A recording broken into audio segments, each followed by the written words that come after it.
Hi, Vita. Good to be here. Thank you. Thank you for joining me. We've had so many great responses to how all of these energy tools work and with other people discussing theirs. I would love to hear what is your favorite energy tool? Yeah, so there's so many to choose from. Um, Hmm. I find one that I come back to probably the most is the blue color code. How so? Tell me about the blue color code. What is it? Yeah, Where does it come from? where does it come from? That's a good question. Where do Okay, we need maybe to not come there. from? Yeah. So the blue code, if we'll remember, was structured in water, structured in earth. And so, I tend to find that the blue code for me is very visceral. It's a very sensational experience. It comes as water. And so I, sort of well tend to draw it in. And mostly when I'm feeling agitated, irritated, when there's disruption emotionally, which is what it's for. It's a code for the emotional body, or one of the uses. And so it tends to kind of come in uh, just kind of from all over, and it soothes, it softens, it massages, it the inflammation, the agitation, the irritation in the emotional body. And so it happens very quickly. There's a flow kind of inward and a flow outward, and just sort of visualize sort of irritants being just sort of picked up like water ru- flows into the lowest point. And so it kind of flows down into the depths, and then it begins to transmute and uplift and soften and enlighten.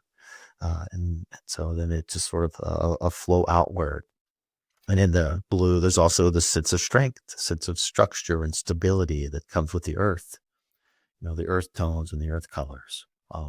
So there's a lot packed into this blue color Yes, code. yes, I yeah, particularly like the massage part, the relaxing, the soothing, and getting in all those deep, hard to get places that kind of just, So yeah, that's really great. Thank you for yeah, describing that so well. Can you tell me a time where you used it or a good example or how you like to use yeah. it in your life? Yeah, so I use it a lot actually when I'm working with my clients. And so I don't necessarily speak it, but I'll call it in and I'll hold it in my presence, particularly when there's a lot of agitation or heightened emotionality. And so it helps me find a sense of balance and a sense of buoyancy when there's an energy that's erratic in front of me.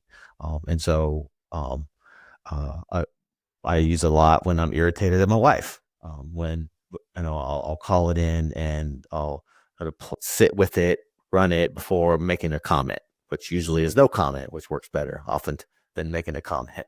Um, but one of the most recent examples is my 9-year-old has been very interested in you know stuff, a lot of the stuff, and so at night I'll tell him little meditation to help him get to sleep, and this is one he's really taken to, of having the water kind of run in from the top of his head and this blue, and he doesn't question anything and just have it run it through your emotional body and just feel yourself getting calmer and more quiet, more present. And so that seems to be a fun exercise, a fun game to play with him that he's really taken to. So there really is a lot of ways to use it, kind of like the rose. It's very versatile.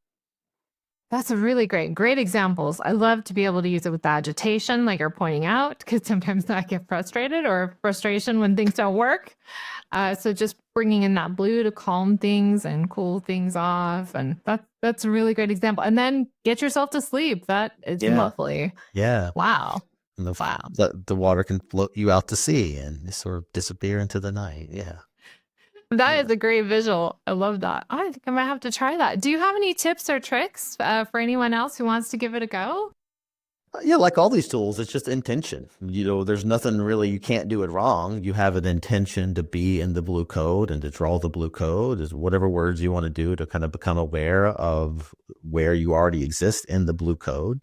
And there it is. And just pretend, imagine you see the colors, the codes within the colors, the picture behind the picture in the colors, draw it through the emotional body. So everyone kind of knows what that means without really having any idea what that means. You just say, okay, well, I have emotions and let me draw it where I have emotions, and the emotions tend to be a little heavier, right, than feelings.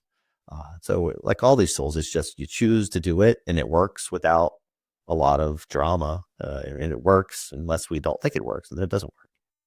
Right, right. And that's a great principle you're bringing up. So that imagination gets you over the bridge of, Mhm. oh, I don't know if it's working. And you kind of get caught up and tripped in front of yourself. But instead, just play. And it's Yeah. amazing what comes out of play. Yeah, That's it's just excellent. Your like imagine what it imagination. feels like. What would it feel like to be calmer right now?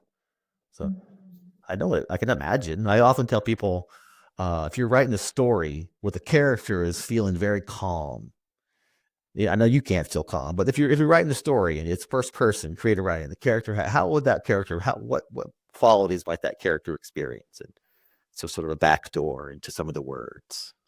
Excellent. Ooh, full Yeah, of gems. That is a great backdoor in. Be like, how would this person feel? And then you can kind of connect to that when yeah, you can't connect to it yourself. That's a right. really great point because some of the words and vibrations we try and connect with when you're in a really bad mood and you're really frustrated, it is not easy to transition from it's okay. You're like, If no, I were to I'm be calm so right now, angry. this is how I might feel. Yeah. Yeah, that is a good backdoor bridge. Hey, well, thank you very much. Great. Super Yeah. Happy to be appreciate here. the gems. All right. Yeah. All Thank you, right. Dylan. Thank you, Vito.